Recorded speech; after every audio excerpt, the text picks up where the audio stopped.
আসসালামু আলাইকুম ওয়া রাহমাতুল্লাহি ওয়া বারাকাতুহু। আজকে আমার বড় ভাইয়ের মৃত্যুর সংবাদ শুনে সকালে খুলনার উদ্দেশ্যে রওনা দিয়েছি।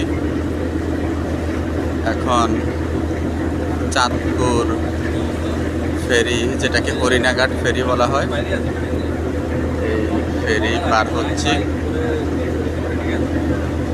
নদী অনেক উত্তাল। এটা ফেরির পিছনের অংশ। আমার বড় ভাই এই যে গত রাত্রেই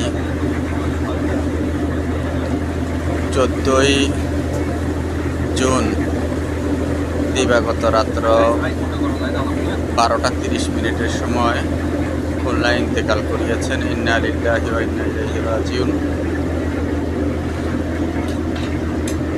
বড় ভাইয়ের মৃত্যু সংবাদ শোনার পরে খুলনার উদ্দেশ্যে যাওয়া, যেতেও অনেক সময় লাগে। জানি না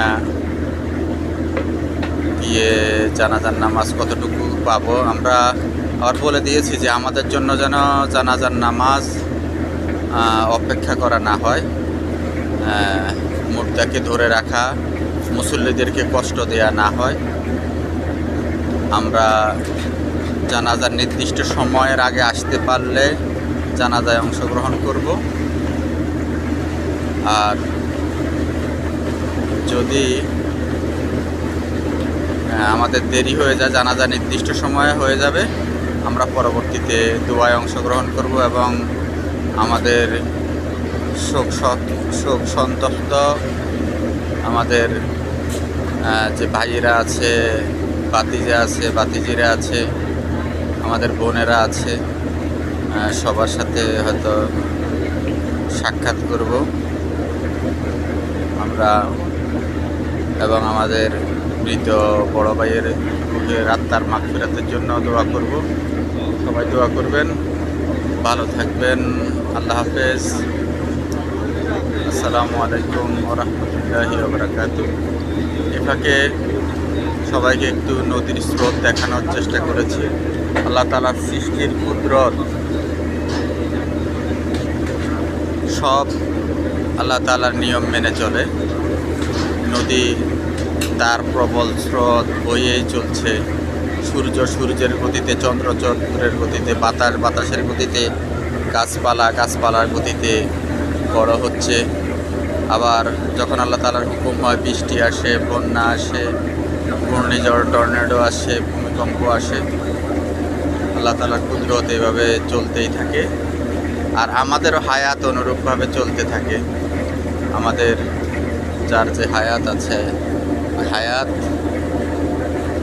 শেষ হওয়ার সাথে সাথেই আমাদেরকেও আবার পরকালে পাড়ি জমাতে হবে।